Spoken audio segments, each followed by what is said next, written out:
morning again. It's still Thursday. Let me close my sunroof. So,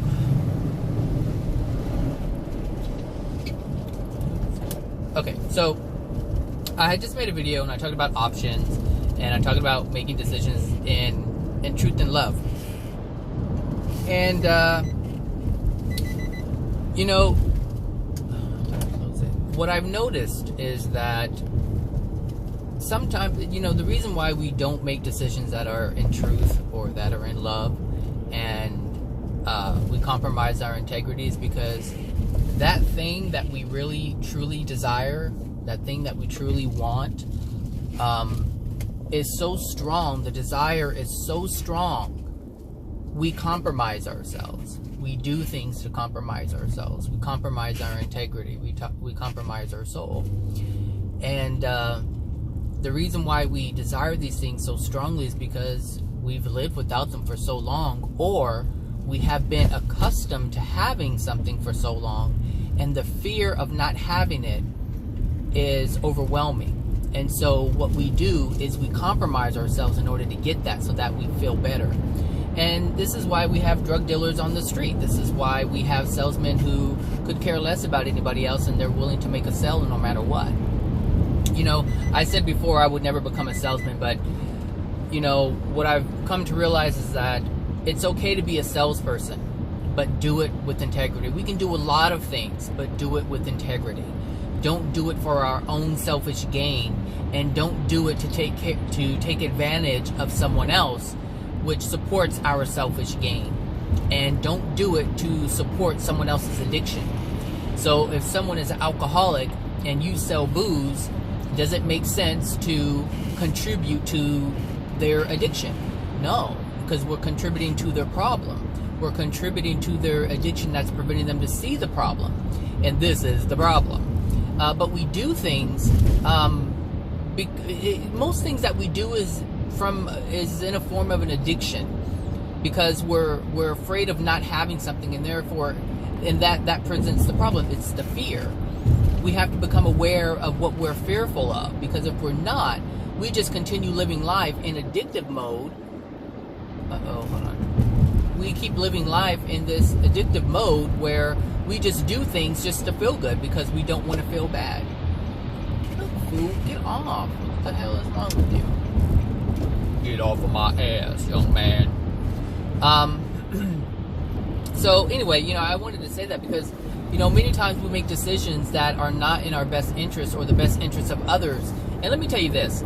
If we are making a decision that is not in truth, not in love, and we're compromising our integrity, we are also compromising someone else's integrity. I had I was talking to this guy, he was a comedian, and he said, I am a professional liar. Because that's what comedians are. They embellish things. They make things up that aren't true. And they're just, that's just the nature of the game. This is why I don't really like watching comedians, because they're, oh Jesus, they're not even on your phone. It's one thing when people are swerving all over the road and they're on the phone, but when they're not on their phone, that's a mess. That is a mess.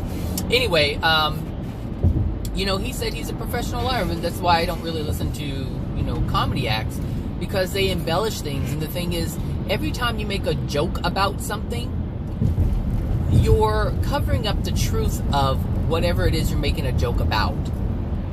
So if it's about, you know, children or the way you grew up and how you were beaten, like, people make jokes about that. You know, it's like, you know, you say one wrong thing, especially with black parents. You say one wrong thing, and they slapping you across the room, and they joke about it as if it's a funny thing, but it's really a traumatic experience. And they're not acknowledging that it's a traumatic experience because they've turned it into a ha-ha. And this is why I don't like doing those things, because it doesn't make any sense. Like, it makes sense in terms of why they're doing it. They're doing it so that they feel better. That's why people go to comedy clubs, right? So that they feel better, so that they laugh. Because the feeling of laughter feels good.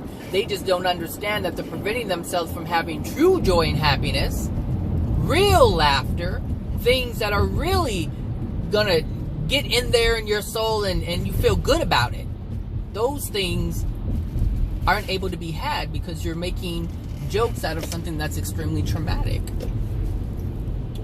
So anyway, anytime you make any decision that is not in truth and not in love, you do compromise. Oh, like I was saying, so the guy said he was a professional liar, but he said he also mentioned he had kids, and he said he was afraid of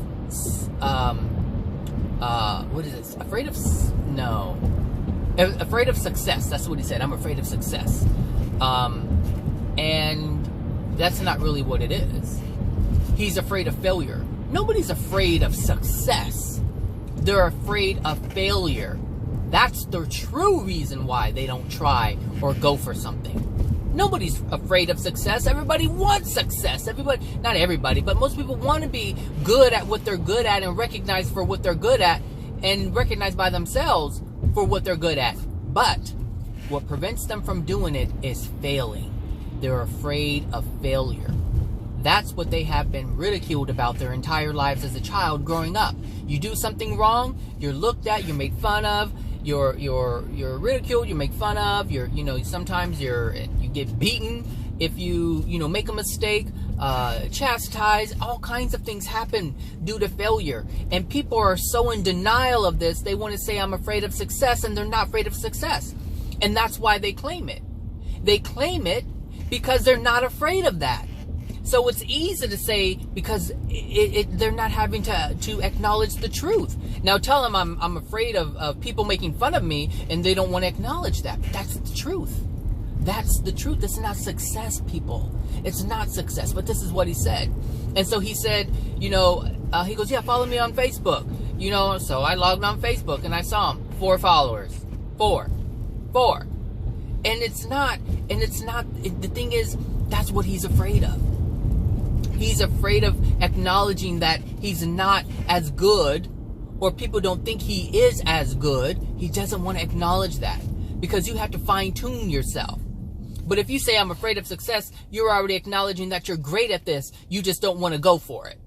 And this is what I'm saying, is we tell ourselves so many different things so that we don't see the truth of who we are and what we're about and what we're capable of, or more importantly, what we're incapable of. Afraid. People are just afraid left and right. So yeah, I just wanted to put that out there. So I had told him, I said, well, you're teaching your kids because he said he had children. I said, you're teaching your children how to be afraid of success, even though that's not what it was. But that's how he understood it, so you have to meet people where they're at. And he said, no, they're good. They're smart. And so that told me he doesn't think he is smart. This is why he's not successful, because he doesn't think he's capable. So this is, that's why he doesn't want to try, because he doesn't think he's capable of achieving that. It's not that he's afraid of it. He just doesn't know and believe in himself enough to go for it. And if he does go for it and someone rejects him or doesn't accept him, then he's going to feel the pain that he's truly afraid of. People, we got to get this stuff together. We have to get it together in terms of understanding what's really going on, because the bullshit that we tell ourselves every day isn't the truth. And the reason and the way to figure that out, or to acknowledge that, is to look at where you're at. Look at where you're at, because your thinking, your belief system, how you believe about yourself and your ability is why you are where you are. It's not for any other reason other than the beliefs that you currently hold. It's not because you're great. It's because you don't believe that you're great. It's not because if you don't have money, it's not because you can't have it. It's because you believe you can't have it. And I guarantee you're going to come up with every other reason, or every reason under the sun and the moon, as to why you don't have money. Oh, it's this person. It's because I'm a woman. It's because I'm black. It's because I'm Asian. It's because I'm crippled. It's because I have a learning disability. Trust me. Look at Donald Trump.